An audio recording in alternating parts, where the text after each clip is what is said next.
अस्सलाम वालेकुम students.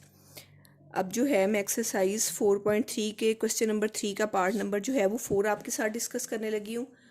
Part number 4 में जो है हम क्या कर रहे हैं, एलसीएम फाइंड कर रहे हैं बाय प्राइम फैक्टराइजेशन। तो सबसे पहले बेटे हमने फर्स्ट टर्म लेना है, जो भी आपके पास एक्सप्रेशन दिया हुआ है उसके फैक्टर्स बनाने हैं। जब बेटे आपके पास दो टर्म्स होती हैं तो या तो जैसे मैंने लास्ट पार्ट में दो टर्म्स थी तो या तो इसमें से कॉमन लिया जाता है अगर कॉमन हो, और अगर कॉमन नहीं होगा तो फिर आपने चेक करना है क्या इसके ऊपर ए स्केयर माइनस बी स्केयर वाला फार्मूला तो नहीं हो रहा, क्योंकि हमारे पास जो फार्मूला है ए स्केयर माइनस बी स्केयर, तो हम उसको क्या राइट डाउन करते हैं, हम उसको लिखते हैं ए प्लस बी इंटू ए माइनस बी। ये उस वक्त लिखते हैं जब दो टर्म्स स्केयर की शक्ल में हों और दरमियान में क्या हो, माइनस हो। तो अब हम चेक करते हैं क्या यही वाला फार्मूला तो नहीं इस पे अप्लाई हो रहा, क्या हम इन दोनों को स्केयर की फॉर्म में लिख सकते हैं। तो बेटे देखें, ए की 4 को हम ए की 2 का स्केयर लिख देंगे, और 16 किसका स्केयर होता है, 4 का स्केयर होता है। अब आपके पास ये आ गया ए का स्केयर और ये बन गया बी का स्केयर, तो आप इस फार्मूले को इन पे राइट डाउन कर सकते हैं। तो यहाँ पे क्या आ जाएगा, ए स्केयर प्लस 4 इंटू ए स्केयर माइनस 4। ये अब आपके पास फैक्टराइजेशन हो गई। अब आपने नेक्स्ट टर्म लेनी है। नेक्स्ट टर्म आपके पास है एक्स की 3 माइनस 4x। अब इन दोनों में से बेटे क्या कॉमन आ रहा है, सबसे पहले आपने कॉमन चेक करना है। कॉमन जो है वो x आ रहा है मेरे पास, यहाँ पे क्या रह गया, x का स्क्वायर रह गया, और माइनस आपके पास क्या रह गया, 4 रह गया। अब यहाँ पे देखें,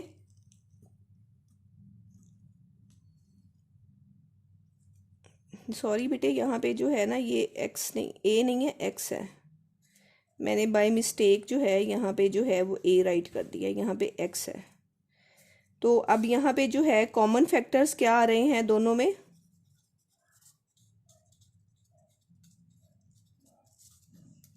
इसमें और इसमें दोनों में आपके पास क्या आ रहा है, x square minus 4 common factor आ रहा है, और नॉन कॉमन फैक्टर में आपके पास क्या आ रहा है, नॉन कॉमन फैक्टर में आपके पास ये भी x है। नॉन कॉमन फैक्टर में एक आपके पास x बच रहा है और एक आपके पास क्या बच रहा है, x का स्क्वायर प्लस 4 बच रहा है। तो अब हम क्या करेंगे, एलसीएम का फार्मूला राइट डाउन करेंगे। एलसीएम का फार्मूला क्या है, common factors multiply by non common factors. Common factor आपके पास क्या है, एक्स स्क्वायर माइनस 4 है, और नॉन कॉमन फैक्टर्स आपके पास x इंटू एक्स का स्क्वायर प्लस 4 है।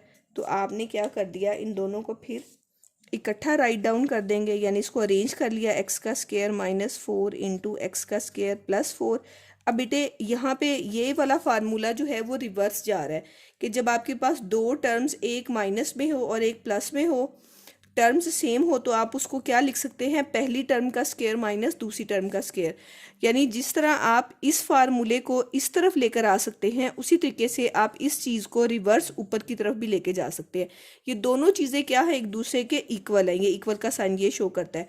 तो यहाँ पे जैसे बेटे हम लोगों ने ये स्क्वायर को में चेंज करने के बाद एक दफ़ा प्लस में और एक दफ़ा माइनस में किया था, तो अब हम इसके रिवर्स चलेंगे। एक दफ़ा ये माइनस में टर्म है, एक दफ़ा प्लस में टर्म है, तो हम इनको क्या लिख सकते हैं, हम इनको लिख सकते हैं पहली टर्म का स्क्वायर माइनस दूसरी टर्म का स्क्वायर। यानी यही स्टेप मैं रिवर्स कर दिया मैंने, ठीक है। अब ये इस स्टेप के बाद जो है फिर ये आगे उससे पीछे क्या जाएगा, इसकी तरफ चला जाएगा। ये 2 के साथ मल्टीप्लाई किया तो x की 4 हो गया, और 4 का स्क्वायर क्या हो गया, 16। तो ये जो है वो इसके एलसीएम का क्या आ गया, आंसर आ गया।